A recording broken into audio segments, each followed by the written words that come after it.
കഴിഞ്ഞ ദിവസം Indian express ഒരു വാർത്ത പ്രസിദ്ധീകരിച്ചു.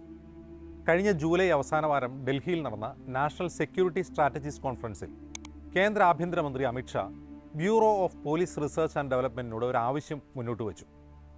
സ്വാതന്ത്ര്യത്തിന് ശേഷം, പ്രത്യേകിച്ച് 1974 ശേഷം രാജ്യത്ത് നടന്നിട്ടുള്ള ജനകീയ സമരങ്ങളെക്കുറിച്ച് പഠിക്കണം.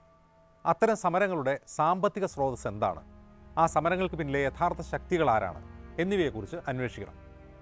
നിക്ഷിപ്ത താൽപ്പര്യക്കാരാൽ ഭാവിയിൽ നടക്കാൻ സാധ്യതയുള്ള അത്തരം സമരങ്ങളെക്കുറിച്ച് പഠിച്ച് അവയെ നേരിടാൻ ഒരു സ്റ്റാൻഡേർഡ് ഓപ്പറേഷൻ പ്രൊസീജിയർ തയ്യാറാക്കണം. ഇത്തരം സമരങ്ങളുടെ ഫണ്ടിംഗ് അന്വേഷിക്കാൻ enforcement directorate, financial intelligence unit, central board of direct tax എന്നീ ഏജൻസികളുടെയും സഹായം തേടണം.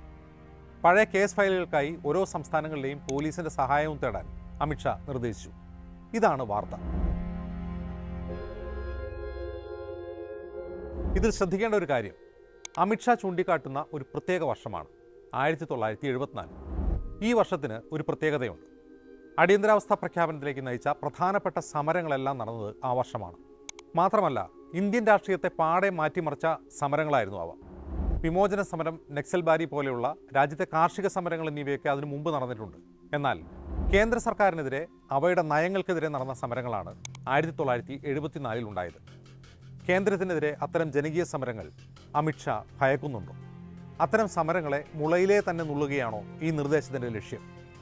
മുൻപ് നടന്ന സമരങ്ങൾ എങ്ങനെയാണ് രൂപം കൊണ്ടത്? അവയ്ക്ക് പിന്നിലെ കാരണങ്ങൾ എന്തായിരുന്നു?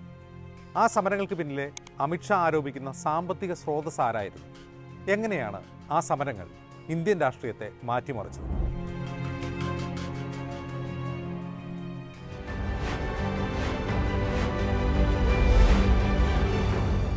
സർക്കാരിനെതിരെ സമരം ചെയ്യാനുള്ള അവകാശം ഭരണഘടന ഇന്ത്യൻ പൗരന്മാർക്ക് നൽകുന്നുണ്ട്.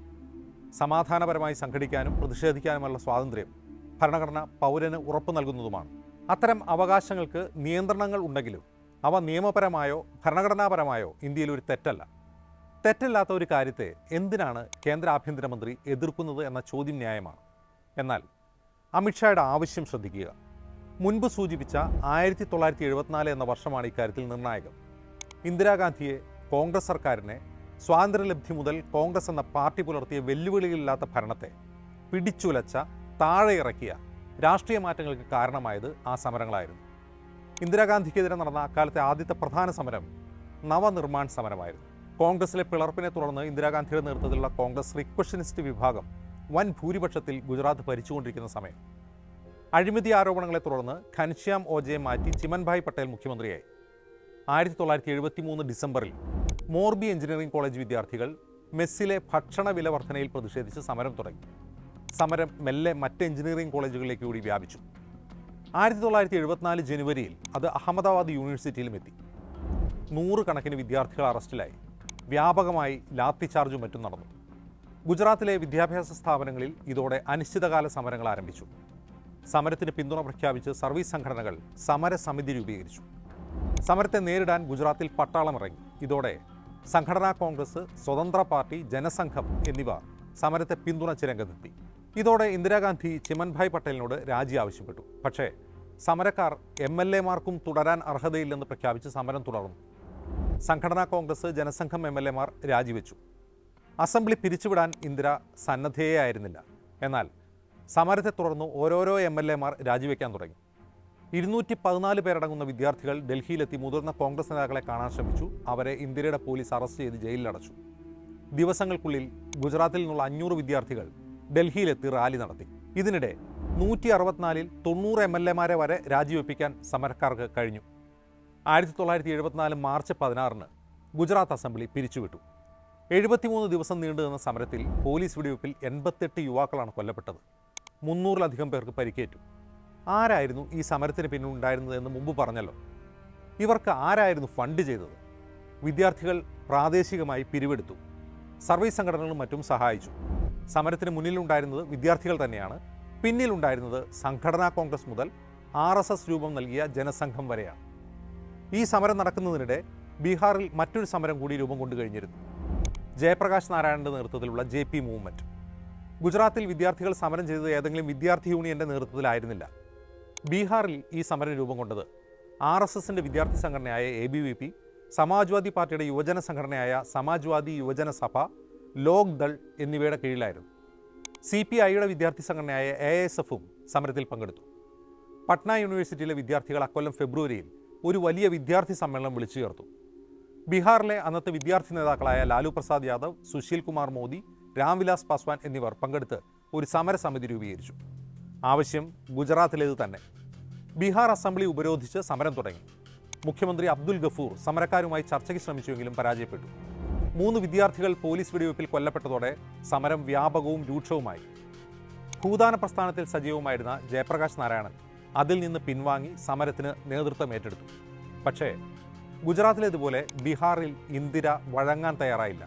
ഗുജറാത്തിലേതുപോലെ MLA-മാരുടെ രാജി ആവശ്യപ്പെട്ടായി പിന്നീട് സമരം. 318-ൽ 42 MLA-മാരെ രാജിവെപ്പിക്കാൻ സമരക്കാർക്ക് കഴിഞ്ഞു. JP ഈ സമരത്തെ സമ്പൂർണ്ണ ക്രാന്തികാരി അഥവാ സമ്പൂർണ്ണ വിപ്ലവം എന്ന് വിളിച്ചു. യുവാക്കളുടെ നേതൃത്വത്തിൽ ഒരു സാമൂഹിക വിപ്ലവത്തിന് അദ്ദേഹം ആഹ്വാനം ചെയ്തു.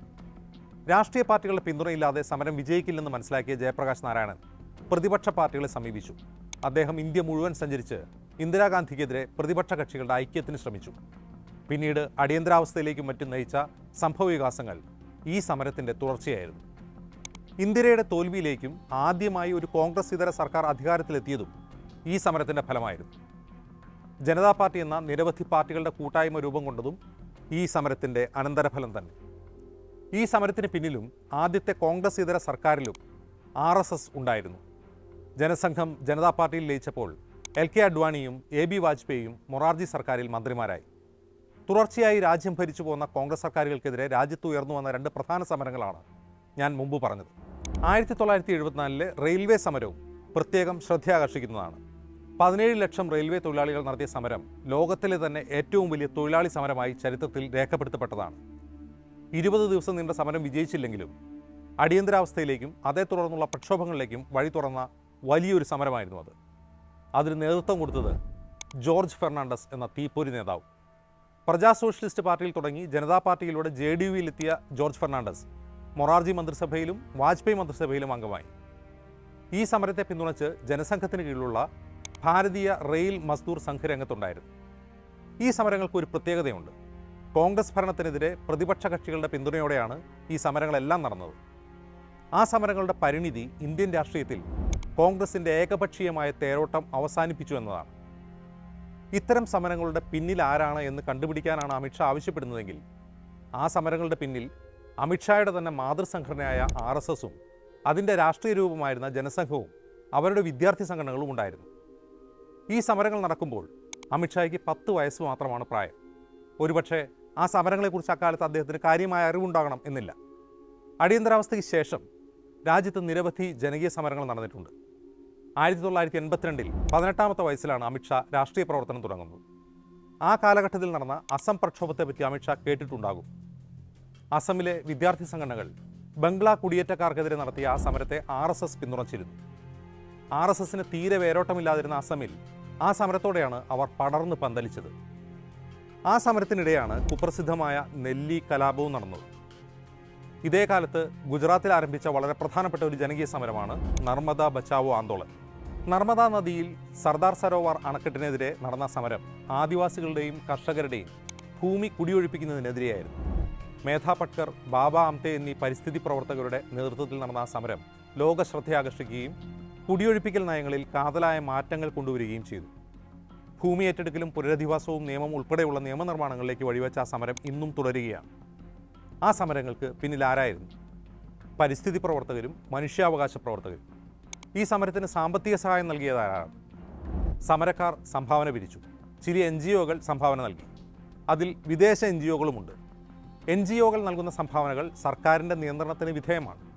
വിദേശ NGOകളുടെ സംഭാവനകളും FCRA നിയന്ത്രണത്തിന് വിധേയമാണ്. ഈ സമരത്തെ അമിത്ഷായുടെ മാതൃസംഘടനയായ RSS അന്ന് പിന്തുണച്ചിരുന്നില്ല. നർമ്മദ ബച്ചാവോ ആന്തോളൻ സമരത്തെ രാജ്യ പുരോഗതിക്കെതിരായ സമരം എന്നാണ് RSS വിശേഷിപ്പിച്ചത്.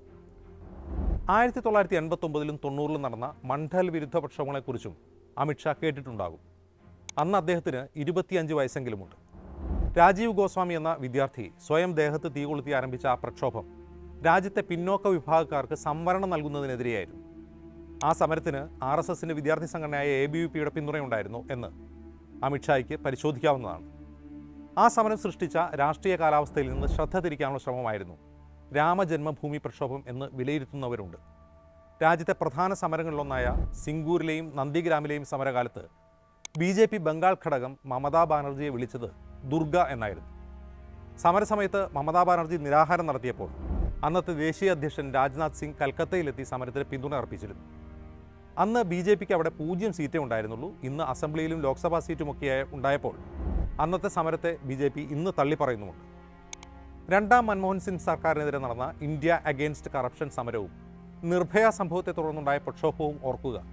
ആരായിരുന്നു ആ സമരങ്ങൾക്ക് പിന്തുണയുമായി രംഗത്തുണ്ടായിരുന്നത് എന്ന് അമിത്ഷായ്ക്ക് നല്ല ഓർമ്മയുണ്ടാകും. ആ സമരങ്ങൾക്ക് ഫണ്ട് നൽകിയതാരാണെന്ന് കൂടി ഈ ഘട്ടത്തിൽ അന്വേഷിക്കുന്നത് നല്ലതാണ്.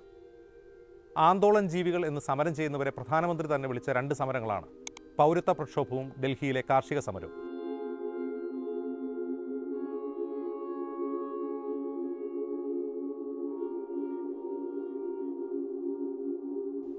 ഇന്ത്യൻ ജനാധിപത്യത്തിൽ സമരം ചെയ്യുന്നത് ക്രിമിനൽ കുറ്റമായി മാറിയ 2 സമരങ്ങളായിരുന്നു അത്. സമരങ്ങളെ പിന്തുണയ്ക്കുന്ന NGOകളെ നിരോധിക്കുക, അവർക്ക് ഫണ്ട് തടയുക, സമരത്തെ പിന്തുണയ്ക്കുന്നവരെ UAPA ചാർത്തി അകത്താക്കുക തുടങ്ങിയ കലാപരിപാടികളും ഈ ഘട്ടത്തിലാണ് ഉണ്ടായത്. ഇവിടെ അമിത്ഷാ പഠിക്കാൻ ആവശ്യപ്പെടുന്നത് ഏത് സമരങ്ങളെയാണ് എന്ന ചോദ്യം പ്രസക്തമാണ്. അടിയന്തരാവസ്ഥയ്ക്ക് തൊട്ടുമുമ്പ് തുടങ്ങിയ സർക്കാർ വിരുദ്ധ ജനകീയ പ്രക്ഷോഭങ്ങളെയാണോ? എങ്കിൽ ആ സമരങ്ങളുടെ എല്ലാം പിന്നിൽ അമിത്ഷായുടെ മാതൃസംഘടനയുടെ പിന്തുണയും സാന്നിധ്യവും ഉണ്ടായിരുന്നു.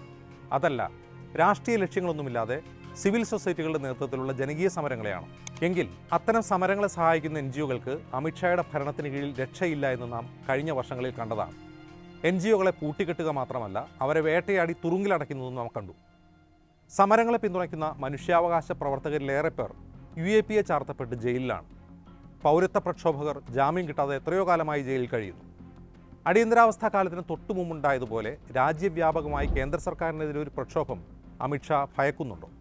ബംഗ്ലാദേശിലും നേപ്പാളിലും ഭരണകൂടങ്ങൾക്കെതിരെ നടന്ന പ്രക്ഷോഭങ്ങൾ പോലെ ഇന്ത്യയിലും ഉണ്ടാവുമെന്ന് അമിത്ഷാ കരുതുന്നുണ്ടോ?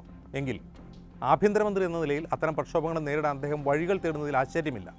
പക്ഷേ ആ പ്രക്ഷോഭങ്ങൾക്ക് പിന്നിലാരെ എന്ന ചോദ്യത്തിന് 74 സമരങ്ങളുടെ പശ്ചാത്തലത്തിൽ ഒരു ഉത്തരമേ കണ്ടെത്താൻ കഴിയും. ഭരണകൂടത്തിനെതിരായ സമരങ്ങൾ ജനങ്ങളിൽ നിന്ന് ജൈവികമായി രൂപം കൊള്ളുന്നതാണ്. അത്തരം സമരങ്ങളെ ആ രാഷ്ട്രീയ പശ്ചാത്തലത്തിൽ പ്രതിപക്ഷത്തുള്ളവർ പിന്തുണച്ചേക്കാം. അടിയന്തരാവസ്ഥാ പ്രക്ഷോഭത്തെ RSSും ജനസംഘവും പിന്തുണച്ച പോലെ.